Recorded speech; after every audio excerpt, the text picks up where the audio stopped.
Assalomu alaykum mijozlar. Bugun men Cobalt'imizga baraban qo'yib berasiz Vesmodan.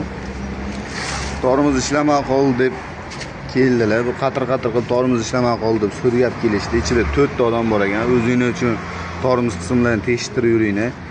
Mana shu holatda chiqdi qarani. Mana shu narsa, mana shu.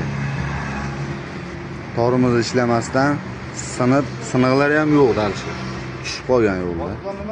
Barabanni shildirgan ekanlar. Baraban o'zi mana parash bo'ladi-da. Buni o'zi yarmi kalotkani hisobiga yeyiladi, ilib sib qoladi. Yarmiga kelganda. Keyin yana shildirsani buni o'zi hech qancha qolmaydi.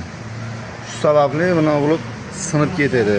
Tez yurganda, razgomda, qattiq torimizda sindirib yuboradi bu parashlasa, qisganda. Shuning uchun shildirishini maslahat bermaymiz. Yangi qo'yish kerak har safar. Yeyildimi, yangi qo'yish kerak. Yeyilsa, ba'zilar shildiradi uni tekislash uchun. O'zi bu kichkina narsa mana. To'la bo'lganda ham boshqa masala. Cobalt'kini shildirib bo'lmaydi maslahatim.